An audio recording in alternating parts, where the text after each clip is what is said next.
Paralympics just finished up, and I'm happy to say that I was a member of the U.S. Paralympic soccer team, and I was thank you. Wow. Where were you guys at the games?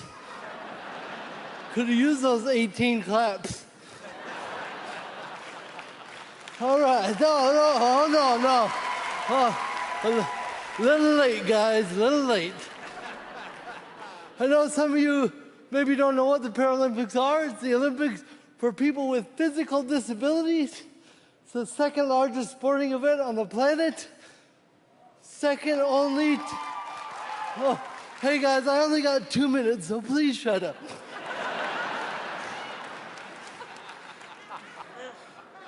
The second largest sporting event only to the able-bodied Olympics. Yeah, it must be tough running with 2 legs, huh? All right. Thank you. Again, I appreciate it, but please. Does anyone know how we did in the Paralympics? No. Again, thank you for your support.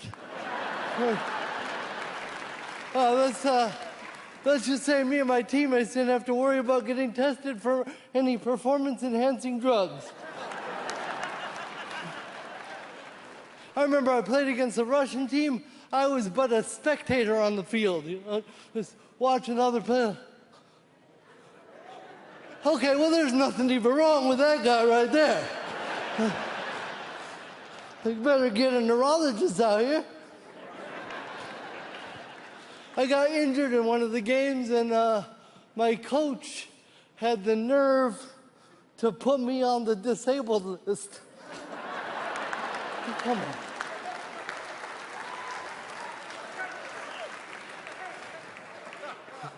One thing I miss about being on the team is traveling with everybody, because to me, there's nothing more entertaining than watching 12 dudes with cerebral palsy get off an airplane in a row. Everybody in the terminal thinks there's some type of zombie invasion going on.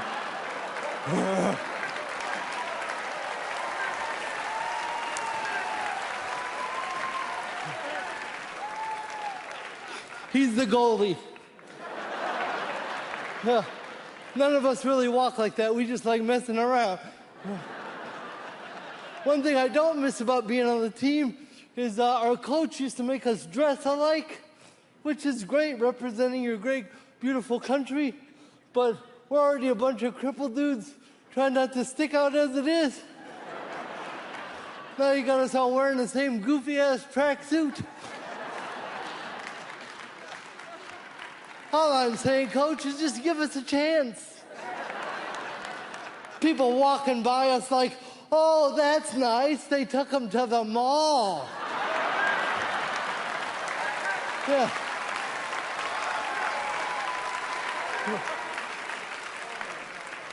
Some of them got stuff. So naughty, huh, Simon? Hey, you guys are awesome. Thank you so much. My name is Preacher. That's my name. It's not a stage name. My mom's called me Preacher my entire life. Because when I was 2 weeks old, a bunch of people she had never met before was like, when he gets older, he's going to be a preacher. He's going to be a pastor. That's what they seen in me at 2 weeks old, right? I don't know what I was saying at 2 weeks old to get the impression I was going to be a preacher, because what could I say? You know, goo, goo, gaga, goo, can I get a while? Like, I don't know if I was changing my mom's milk into wine. I don't remember, you know? Why is he walking on his bathtub water? But when I tell people my name is Preacher, everybody hears Preacher, but then they don't believe me, so they think of different names on their own. They're like, what's your name? My name is Preacher. Richard? No. Clearly started with a P. Preston? I'm black, man. You know my name ain't Preston. There's no such thing as a Black Preston. And if there is one, there's one. And he's probably called Black Preston, because that's how it works. I don't make the rules. That's like a white dude named Jamal. He white Jamal, okay? Everybody know that. Where's Jamal at? Which Jamal? White Jamal. Oh, yeah. You know he getting a latte or something. Anyway, so when I tell people my name is Preacher, some people get mad at me. They get mad. Are you an actual pastor? No, I'm not a pastor. Well, I'm not calling you that. Why would I call you that if you're not an actual pastor? All right. Don't call me that then. But I got news for you. You know Jesus? He ain't actually Jesus, okay? Calm down. Dr. Dre, not a doctor. Surprise. Everybody knows that The Rock is a human. I don't know why we're doing this. Some lady, she got mad at me because I had my shirt off online. She like, put a shirt on. What kind of preacher walk around with a shirt on? What if Jesus seen you with your shirt off? Every time I see Jesus, he got his shirt off. What are you talking about? Jesus abs. When have you ever seen this man on the cross with some Jordans, a long sleeve, and a hem piece on his neck? He always naked. Preacher's not even a weird name. I met some kid named Thevin with a TH. That's weird. He's like, I'm Thevin. I was like, your mom got a lisp, okay? There's no such thing as Thevin. It's either her or the doctor's fault. I don't know who said it. What's his name? Thevin. How many pounds he weigh? Thevin. You don't see the coincidence? I don't want to go to hell. I want to go to Thevin. Like, clearly, she got braces. My name is Preacher Lawson. Thank you so much. Hey, shout out to all the teachers out there. Round of applause for teachers. Yeah. I have a newfound respect for teachers because my children are in virtual school now. And when it first started, I was the teacher, and it wasn't good. It didn't take me long for my wife to relieve me of my classroom duties. Now I'm over security and snacks. The issue is my wife didn't like my educational philosophy. I was teaching my children things that I learned when I was a child. Do y'all remember those bizarre stories they taught us called nursery rhymes? There was an old lady that lived in a shoe. She had so many children, she didn't know what to do. So she fed them broth without any bread and whooped them all soundly and put them in the bed. Yeah, that lady going to jail. You can't post that. You can't post that on social media, man. What about this one? Peter, pumpkin eater, had a wife. He couldn't keep her. He put her in a pumpkin shell. Oh, no. And there he kept her very well. Yeah, Peter has a Netflix documentary coming out called The Making of a Murderer Pumpkin Pie Style. Yeah. But the straw that broke the camel's back was when my wife heard my son singing this dumb little song that I taught him in music class. 10 little monkeys jumping on the bed. One fell off, bumped his head. Mama called the doctor, and the doctor said, no more monkeys jumping on the bed. Then it was 9 little monkeys. Then 8 little monkeys. Then 7 little monkeys. I'm like, when is this doctor gonna call Child Protective Services on this woman? This woman is clearly overwhelmed by these children. She need to call old lady in the shoe. Yeah. I bet you after some broth and a whooping, they won't jump on that bed no more. Hey, I might Goodwin.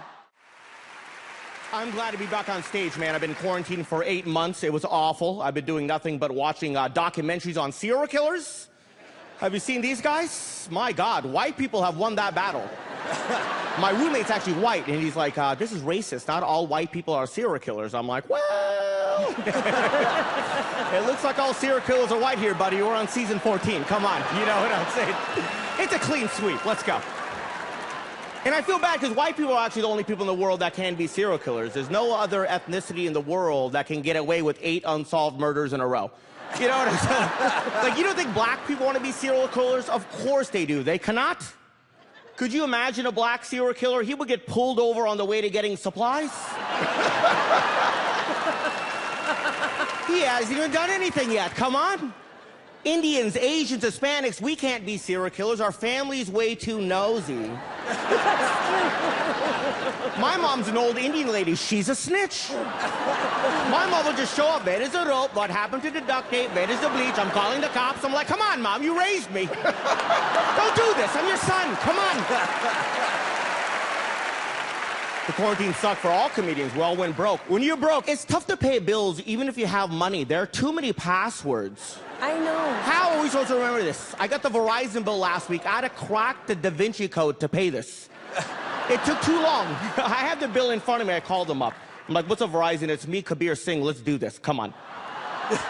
They're like, what's your account number? I'm like, 4789432. Where do you live? 2000 Walnut Avenue. What's your date of birth? 12/30/84. Then he's like, what's your bill pay password? I was like, you...